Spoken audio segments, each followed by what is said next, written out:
So the other day we had a mystery box arrive at the channel. I didn't know who had sent it or what was inside, so it was very exciting indeed. Once I opened the box, I discovered that it had come from the Asics brand, and on closer inspection, it looked like it was all to do with trail running. So on the top of the box, we had some FUJITRAIL apparel, so a nice waterproof running jacket, some shorts and a technical tee. But at the bottom of the box, we got a pair of their new GEL-TRABUCO 11 trail running shoes. So in this video, we're going to give you a few facts and figures about this new trail running shoe from the Asics brand, and then we are taking them out for their first run.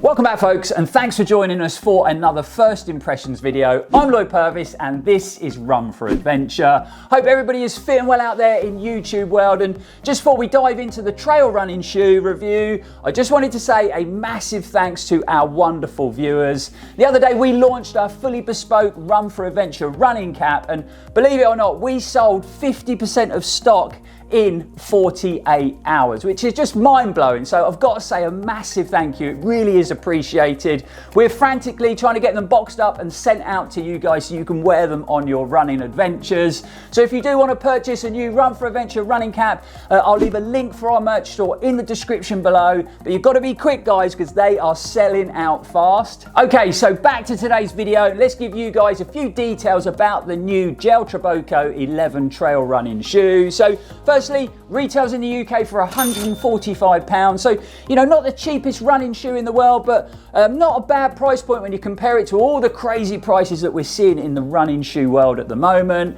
It runs off of an 8mm heel offset, and in my size, a UK 9.5, they weigh in at 338 grams. I've tried them on indoors just to check the sizing, and I would say they are true to size with average width in the toe box. It's great to see that Asics are using at least 50% recycled materials in that main upper construction. An interesting fact of the review, the sock liner is produced using a solution dyeing process that reduces water usage by 33% and carbon emissions by approximately 45%, and it is great to see these big running brands starting to get a bit more eco-friendly, and if I'm honest, it's about time. I think it's been about 2 to 3 years since I ran in the Trabuco model, and I think it was way back in the 9th version of this shoe. There was definitely some standout features, some things I really enjoyed, but I did have a few issues when it came down to the fit of the upper. Had a bit of movement and a bit of slipping in the heel, so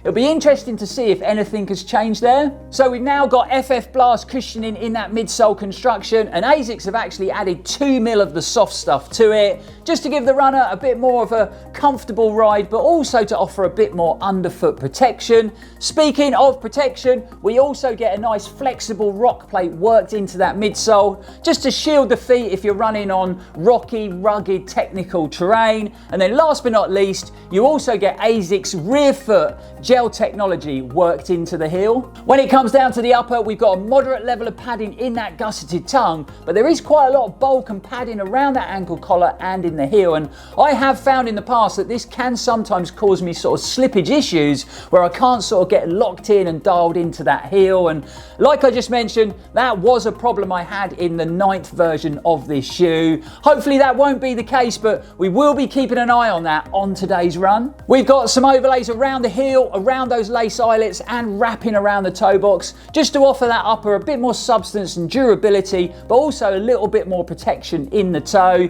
You get a handy little pull tab on the heel just to help you get in and out of the shoe even quicker. And last but not least, you also get this little bit of elastic at the midfoot, so you can stow those laces away under it, so you're not going to get them snagged when you're out on the trails. When I ran the Trabuco 9s for the first time, I was really impressed with how the Asics Grip outsole performed when it came to grip and traction on a big mix of different terrains. It was one of the standout features for me.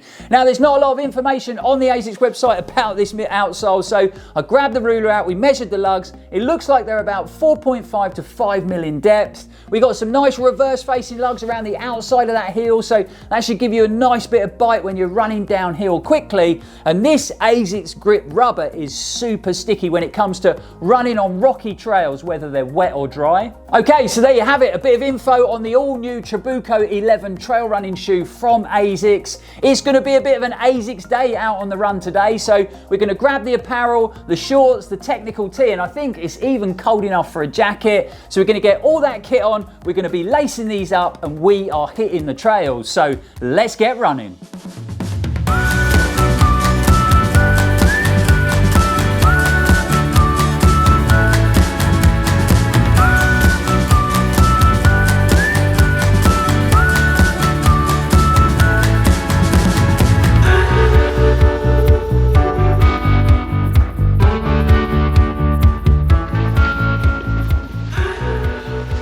Right, we're just under 2 miles in, and first things first, I don't know whether you can tell from that running B-roll, my legs are pretty heavy today. So at the weekend, I went and did park run and put in some effort for the first time for a long time. So the legs are definitely feeling a bit tight, a bit sore. I've been rolling them, stretching them. I've got in the myo pumps to flush them out, but definitely a bit of DOMS going on today. We've just recently uploaded the first episode in a short series on the channel called Road to Reading, where we're going to be following my progression to Reading Half Marathon on April the 2nd. So I thought I'd nip down to park run, put in a bit of effort over the 5k distance to see where my fitness is, to give me an idea of what time I might be able to run at Reading. So yeah, if you haven't seen that first episode, I'll leave a link for it in the description below. And like I said, we're going to be following my progression all the way to race day. As far as the shoes go, well, the first thing I've noticed is the heel lockdown is a lot better. So that's definitely a positive when I compare it to the Trabuco 9s that I ran. I couldn't quite lock that shoe down. I tried every type of way, but I still had a bit of movement in the heel, so it's a lot better in the 11s. Okay, so let's crack on. We're going to try and do sort of 10k, 7 miles today. It is going to be a steady effort. The good news is I've got a massage later at 4 o'clock, so we can get the legs all flushed out and loosened up again, ready to go and hit it again this week with some more speed work on the road. But out on the beautiful Towers, we got a busy day today, so I've just crossed the road and come out on the Towers. So let's get running. Let's get those miles in.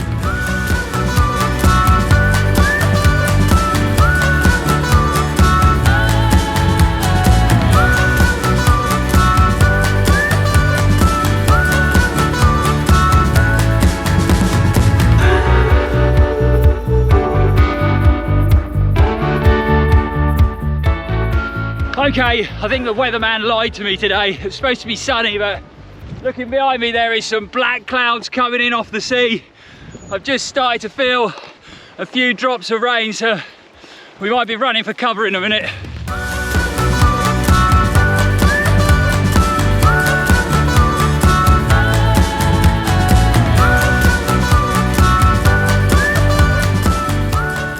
Okay, I was right, nightmare.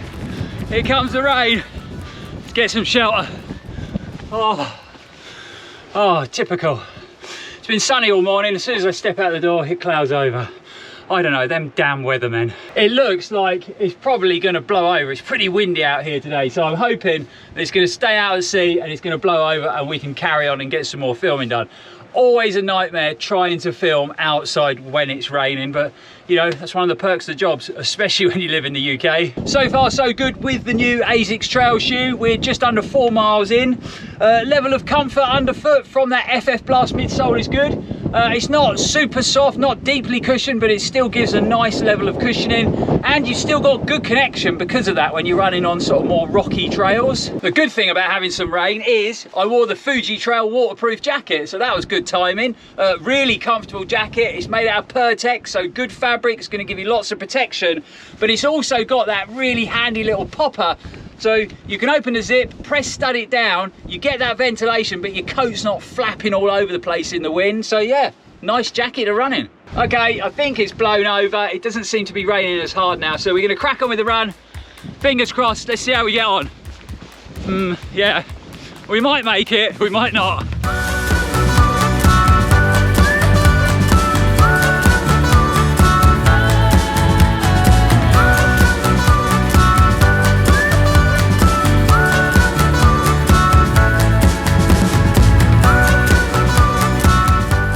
Well, one thing is for sure, I am so glad I put this FUJITRAIL waterproof jacket on, because It's started raining again. The wind's picked up and it's freezing out here. The wind is bitter. So yeah, the jacket is not only protecting me from the rain, but it's giving me a good wind layer as well.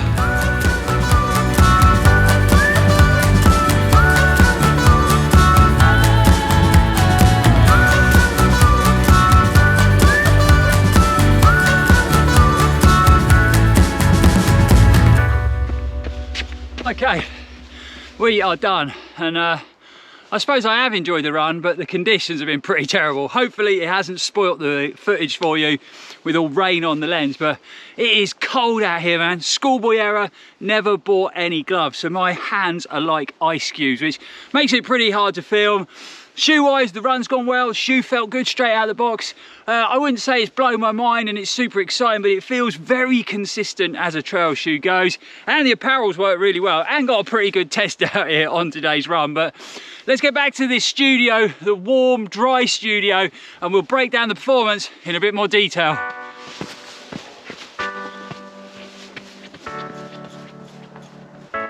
Well, I am happy to say that my legs eventually started to free up towards the end of that run today. We ended up doing just under 7 miles at a nice steady pace, but I am still really looking forward to my massage later this afternoon. I think where I've gone back to the road, doing that speed work, preparing for Reading half, some muscles in my lower leg have just got quite tight. Obviously, higher impact, the repetition, plus I've been turning my legs over and running quicker in that road environment. As far as the Trabuco 11s go, I personally think it is an improvement compared to the last time I ran in a version of this trail shoe, the 9s. I think the midsole offers a softer, plusher ride underfoot, but the thing I'm happiest about is the improved lockdown on the upper when it comes to my foot shape. So once I got those laces locked down around my midfoot, I felt really secure in that shoe. And even better still, those heel slippage issues that I had in the 9s weren't there anymore. So I just felt a lot more connected to the upper on the Trabuco 11, which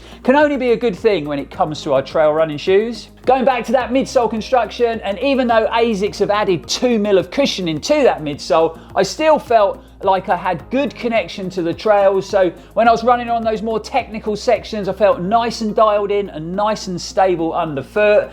Obviously, with the world of running shoes seeming to get softer and softer day by day, I wouldn't call this a deeply cushioned trail shoe. It's not going to give you that super soft bouncy feel of, say, a Mafate Speed 4 from Hoka, or its deeply cushioned bigger brother, the Trabuco Max. However, still comfortable underfoot, and by having that slightly firmer compound in the midsole, you get good levels of ground feel. And just like in the 9s, the outsole performance was really good. No mud to test it out on today's run. Even though we've had a bit of rain over the last couple of days, the trails are still bone dry down here in Cornwall. But on those wet sections of tarmac, on the wet rocky sections, the level of grip from that Asics grip rubber compound was really good, as it always has been for me. And I had good levels of traction on the soft sand. So I still think that Asics grip outsole is going to offer you a really consistent level of performance on a big mix of terrains. So all in all, a good run straight out the box for the new Trabuco 11. A better fitting, comfortable upper, a nicely cushioned midsole that offered good levels of protection from that nice flexible rock plate,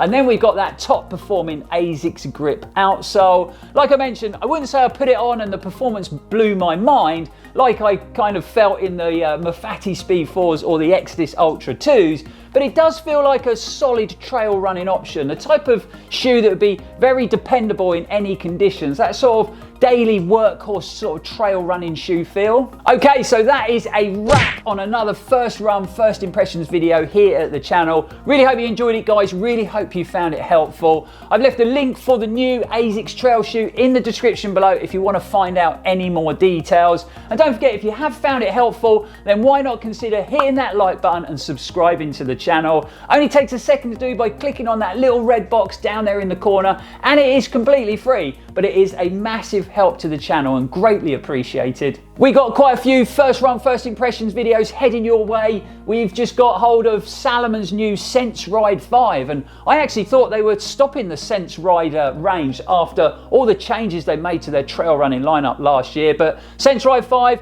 now got an energy foam midsole, so really excited to give those a run. Should make a big difference when it comes to the performance of that shoe. And we've also just got hold of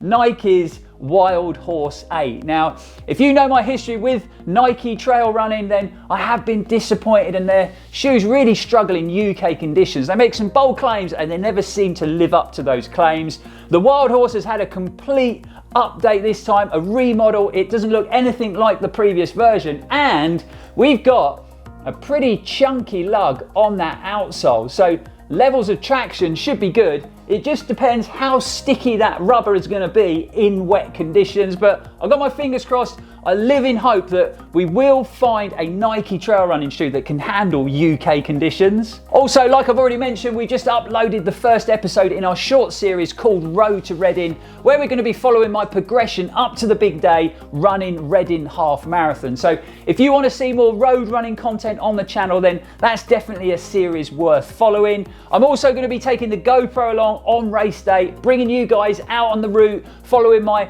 highs and lows through running 13.1 miles. But for now, guys, thanks for watching, thanks for supporting, it's really appreciated. We'll be back on the channel very soon, and as always, stay safe and keep on running.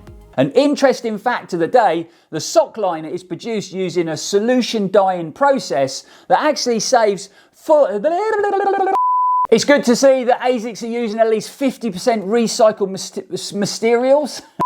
So they retail in the UK for £145. So, you know, not the cheapest trail running shoe in the world, but not a bad price point when you compare it to some of the crazy prices in the Running World shoe at the Running World shoe. Yeah, is it Running World shoe or Running Shoe World? Running Shoe World. Yeah, thanks for your help. Yeah, bye-bye. Bye. Yeah, cheers. Bye.